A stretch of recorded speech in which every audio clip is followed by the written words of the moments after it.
First, of course, is to help to gather evidence, on how important indigenous farming systems are, smallholder agricultural farmers' contributions to food security and to addressing malnutrition. No? So these are good. These are very important for us because then we will be able to use these to convince governments that some of the systems that indigenous peoples have are really working.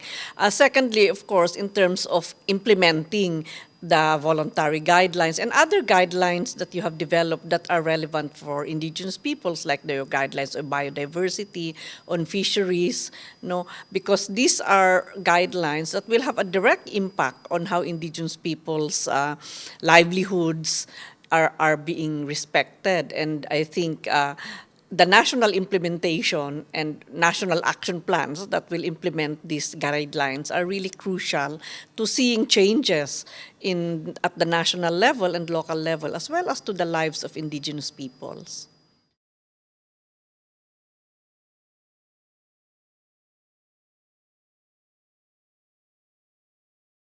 I think there's a lot that needs to be done in terms of strengthening the partnership between FAO, the ministries that they are working with at the national level, and indigenous peoples' representatives, because that is what is lacking very sorely. The lack of dialogue, the space where they can come together to talk about how to make policies coherent with guidelines or the UN Declaration on the Rights of Indigenous Peoples. What kind of operational activities can be done to make that possible in terms of, say, raising awareness at the government level, as well as raising awareness also within the FAO offices at the country level.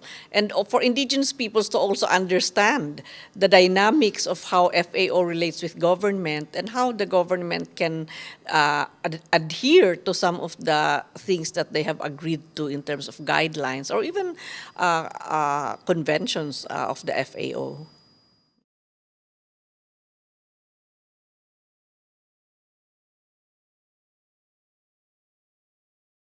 Well, indigenous peoples' knowledge systems have really been knowledge systems that have been systematically evolving due to their direct work on the land, on the waters, and all that. And these are knowledge systems that are, you can say very scientific, but somehow these have been discriminated against because these are considered backward or unscientific or primitive.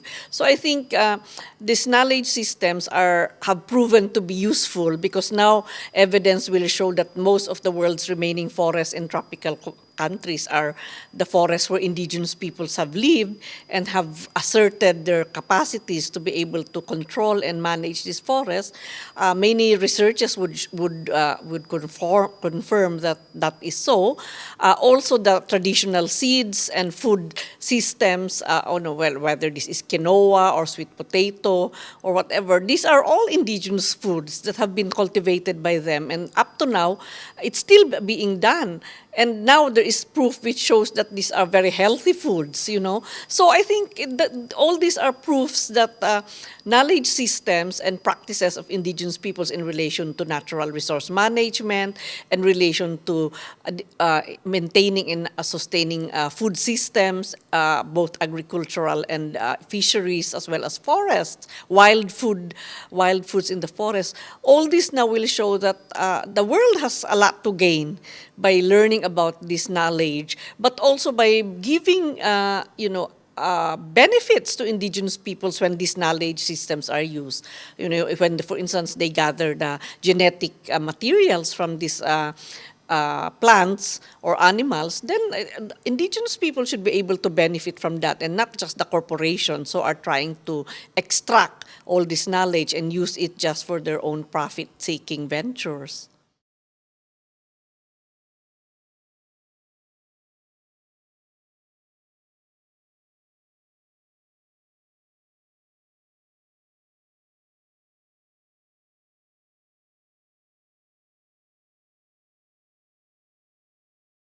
Well, it has the potential of really providing support for advocacy, especially in terms of reforming policies and laws related to agriculture, forestry, etc. So it has that potential, but I think it hasn't really been tapped yet to the fullest because, of course, it's still a new one. No, there is still a lot of work that needs to be done in terms of disseminating this widely, making it more popular, making indigenous peoples aware about it, and linking it with existing instruments, as you say. Definitely, it is. It has mentioned, of course, it has referred to the UN Declaration on the Rights of Indigenous Peoples, and I think these voluntary guidelines will be helping in elaborating further the articles on the declaration, which has already set the normative standard in terms of respecting the rights of indigenous peoples to their lands, territories, and resources. So it details and elaborates further on this. So it's very complementary. The thing is, how do you really use the intergovernmental system to also disseminate this widely and strengthen the implementation of the UN Declaration on the Rights of Indigenous Peoples, and even to implement the World Conference on Indigenous Peoples outcome document.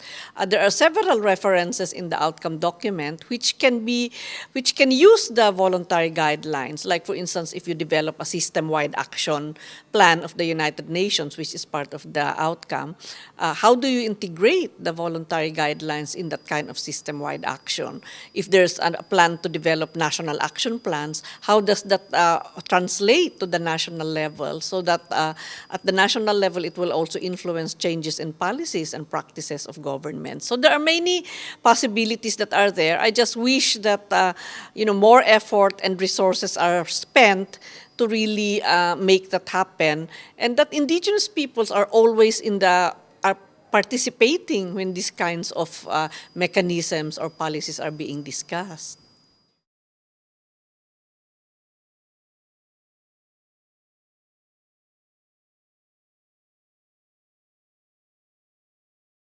A free, prior, and informed consent is a very difficult process, and it's a very challenging process, as we can see in many of the countries of indigenous peoples. My country in particular, the Philippines, we do have a law, Indigenous Peoples' Rights Act, which acknowledges that free, prior, informed consent has to be obtained before any development project is brought to our communities.